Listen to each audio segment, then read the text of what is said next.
Molweni, le yikhosi enezifundo ezilishumi ezingokuhlolwa kwencwadi zabantwana ehlelwe yiPuku Children's Literature Foundation. Yonwabele.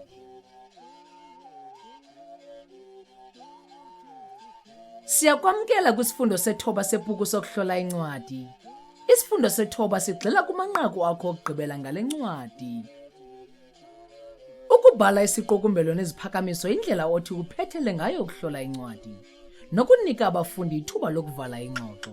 Ngoko ke, awushwankatheli kuphela oko ukubhale ngaphambili, koko uphendula lo mbuzo wabafundi. Ngoku ke, ngamanye amazwi, uchazela abafundi ngokubaluleka kwale ncwadi, nefuthe yakuba nalo kubo, nokuba umfundi ufumana ixabiso lexesha nemali yakhe nangokuyithenga. Konke oku kwenza nje kwisivakalisi esinye okanye ezibini. Izivakalisi zokugqibela zohlolo ncwadi kufuneka zinike ingcebiso zakho. Abantwana bangayifunda nale ncwadi okanye hayi. Ingaba ucebisa ukuba abazali, abaphathi bamathala encwadi okanye abahloli bayithenge le ncwadi okanye hayi. Le ncwadi ingaba ikuluhlu lwakho lencwadi eziphambili okanye hayi. Nokuba uluvo onalo ngale ncwadi aloluhlanga, kuhle ukuba ube nento eyakhayo oyitshoyo ngayo, ngokuba ikhona into entle enokuthethwa ngencwadi yabantwana. Masiqale ngencwadi ongazithandanga kangako xa uzifunda.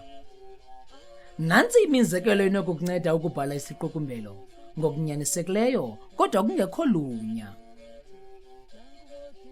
Le ncwadi nje iyonke indidanisile, kodwa ke abafundi abathanda kakhulu ikayiti basenokuyivuyela. Umbhali ujika-jikene nomxholo onzima kakhulu, kodwa kule ncwadi yonke akabonisi kuvakalelwa novelwano. Kuhle ukuba abantwana bayifundelwe ngabantu abadala le ncwadi ukuze babacacisele ngemiyalezo ekuyo. Phantse wonke umfundi angandinqinela ukuba le ncwadi ngekukuhle ukuba ibihlelo yabamfutshane. Kaninzi kule ncwadi, umbhali usebenzise amagama amaninzi, umxholo webali waduka. Iya kuba ngabafundi abazimiseleyo kuphela abanokufumana ulutho kule ncwadi. Ingxaki yombhali ibikukutsala nokubamba umdla nengqondo yomntwana, ngelishwa akakwazanga ukwenza njalo kweli bali lonke. Le ncwadi iyakonwatyelwa ngabantu abadala ngaphezu kwabantwana. Ewe, le ncwadi ingxenye yencwadi ezipapashwe zikankosikazi okanye umnumzana, bhala igama lombhali. Kodwa ayiqaqambanga njengencwadi yakhe yokugqibela ethi, bhala isihloko sencwadi. Le mizekelo ibonisa ukuba kululanga ukubhala uhlolo lwencwadi. Makhe siqwalasele imizekelo yaxa uyithandile incwadi. Okokuqala sisiqukumbelo nesiphakamiso ngencwadi ethi Mob Rides, The Waves of Life, ebhalwe nguJamel Yogis, yazotywa nguMatthew Allen. Ngamazwi nobugcisa babo bobabini, uYogis noAllen benze incwadi yemifanekiso eyakuvuyelwa ingxanyelwe nawo ngowuphi na umuntuza. Sikukhuthaza ukuba uyifunde. Esi sisiqukumbelo sonwabisayo nesinobuchule esigqityezelwe ngesiphakamiso esibhalwe ngamagama athe ngqo. Le mizekelo ilandelayo yeziqukumbelo ezinomdla kwanesiphakamiso esiphambili ibhalwe ngabantwana bayingxenye yohlelo olukhethekileyo lwabafundi abaneziphiwo ezizodwa. Nasi isiqukumbelo nesiphakamiso esibhalwe ngumntwana weminyaka 4 ngencwadi ethi If I Never Forever and Ever, ezotywa nguHolly Mead.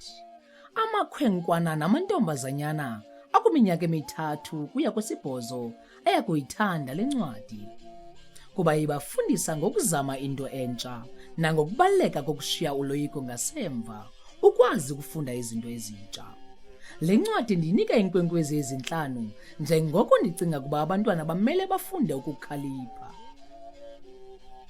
Umntwana oneminyaka 6 ugqibe ukubhala ngencwadi yokuthotho lamabali, iGalaxy Zek, Journey to Juno, ibhalwe nguRay Orion, yaze imifanekiso yazotywa nguColin Jack.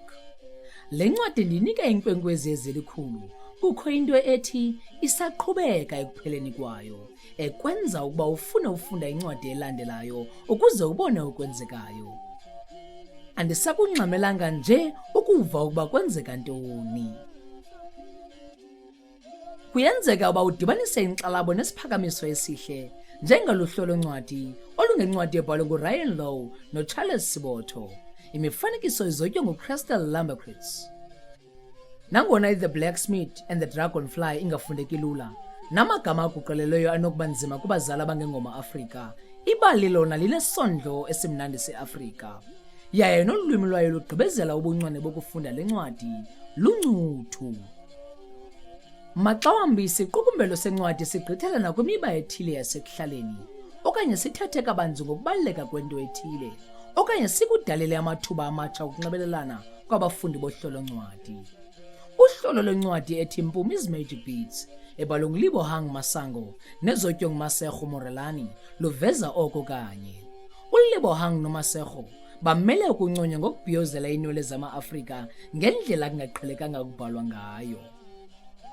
Udaba lweenwele zama-Afrika kuthethwa ngalo kakhulu ekuhlaleni, ngoko ke esi siqukumbelo sinokungabi naso isiphakamiso esithe ngqo, kodwa silumkisa abanokulifunda ngemiba ebalulekileyo equlathwe yile ncwadi, enokuthi ibe luncedo elinokuvuyelwa ngabadala ngobuninzi babo. Uninzi lwabantu lukhetha iincwadi zabantwana ngenxa yokuqulathwa kuhlolo lwezo ncwadi. Ngoko ke konke oku kufuneka kubekho kwisiqukumbelo nesiphakamiso esikolohlolo lencwadi. Njengokuba umnatha uhlala engqondweni yomfundi, umtsalela eqhubekeni ekufundeni oluhlolo ncwadi, isiqukumbelo nesiphakamiso ziyakuhlala zithe tha engqondweni yakhe ide imtyhalele kwisigqibo sokuthenga okanye ukungayithengi le ncwadi. Eli lithuba lakho lokugqibela lokucengela abafundi ukuze baze ngakolu luvo lwakho. Lo gama ubethelela umbono ongapheliyo njengombhali nomntu ocingayo. Ngaphezu kwakho konke, isiqukumbelo nesiphakamiso sesona sipho sigqibeleleyo ongasinika umntu ofunda uhlolo ncwadi lwakho. Enkosi ngokubukela esi sifundo nangomdla wakho ukuba ngumhloli weencwadi zabantwana bethu. Fumana iinkcukacha ngokunxibelelana nePuku Children's Literature Foundation apha reviews@puku.co.za okanye usitsalele umnxeba ku +27 67 178 1321 ngamaxesha aqhelekileyo oshishino. uMzantsi Afrika ungaphambili ngeyure kwixesha le-GMT.